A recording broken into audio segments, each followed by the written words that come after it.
Hi, thanks so much for joining me in the Listen Up Girl podcast. This is your daily dose of queer LGBTQ plus news. I'm your host, Zach Randall-Friedman. Today is Monday, July the 27th. 7 stories today, starting with breaking news out of Germany. So let's get right into it. A vehicle attack tore through Berlin Pride, 1 dead and dozens injured. We start with heartbreaking news from Berlin. On Saturday night, hundreds of thousands of people had just finished marching in one of Europe's largest pride celebrations, Christopher Street Day, when a van drove into the crowd near Tiergarten Park, close to the parade's closing rally at Brandenburg Gate. 1 person was killed. Injury counts have climbed as authorities investigate, with some reports citing nearly 30 people hurt, seriously, several critically injured. The driver abandoned the vehicle and fled on foot. German authorities have identified a 21-year-old suspect and are calling it a suspected Islamic terror attack.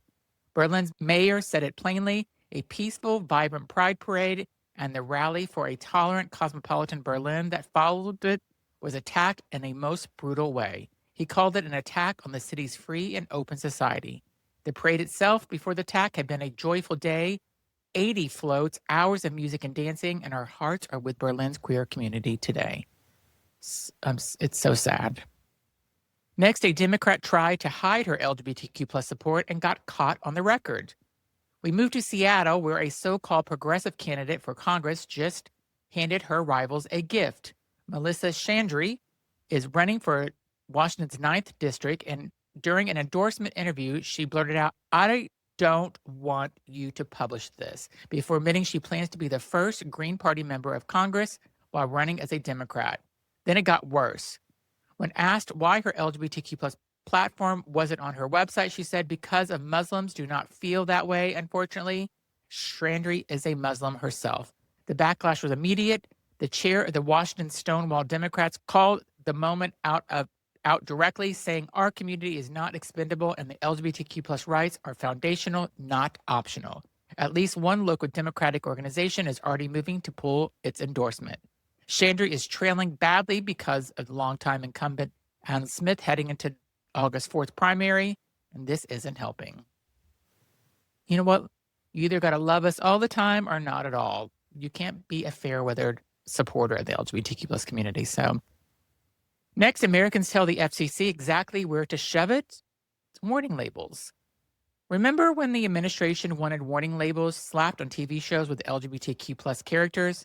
Turns out almost nobody else wants that.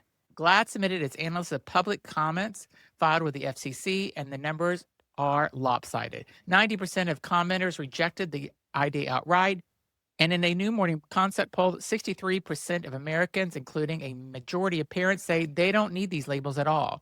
GLAAD also found something telling. Over half the comments supporting the labels were a copy and paste from a letter. Meanwhile, 96% of comments opposing them were written in each person's own words. The pushback is being driven by the orange convicted felon's hand-picked FCC chair, who's already used the agency to pressure broadcasters before, but this time the public isn't playing along. Now we go to France. Just put a anti-marriage equality politician in charge of protecting rights.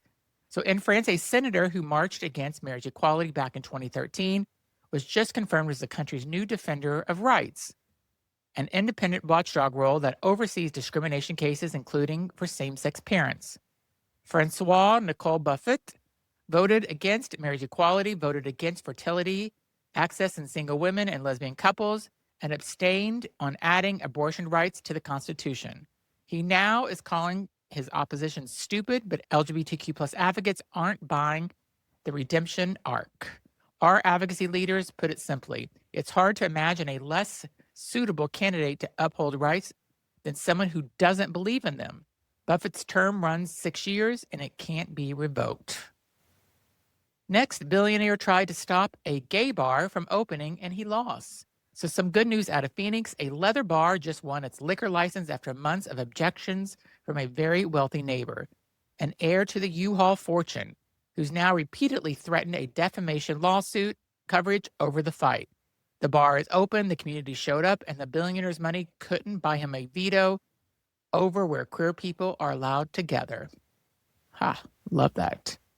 Next, Washington, D.C.'s LGBTQ Legacy Awards finally happening tonight. If you're in the district, tonight's the night. DC's LGBTQIA Plus Legacy Awards, originally set for Pride Month, then postponed, are finally happening this evening. The Dockmaster Building on the Wharf, honoring local leaders, advocates, and institutions that have shaped Washington's queer community. It's a small thing in the scheme of a rough news cycle, but it's a reminder that recognition still happens, even on delay. And then we go to Cynthia Nixon is about to officiate the world's biggest lesbian wedding. So we're closing on something joyful. Next February in St. Petersburg, Florida, organizers are planning the world's largest all-girl wedding and renewal ceremony, Bride Pride. And Cynthia Nixon is signing on as the officiate for the day. Hundreds of couples could show up and say I do or renew their vows on that same afternoon, with organizers eyeing a Guinness World Record if they hit 100 couples. It grew out of a small vow renewal tradition in Provincetown that kept getting bigger. Florida Governor Ron DeSantis, for the record, was not invited. And that's the news for today. If you showed up for this to stay informed, thanks so much. Also, take a second to subscribe, leave a rating, and share it with somebody who needs to hear it. I'll be back tomorrow with more LGBTQ plus news, and thanks so much for listening.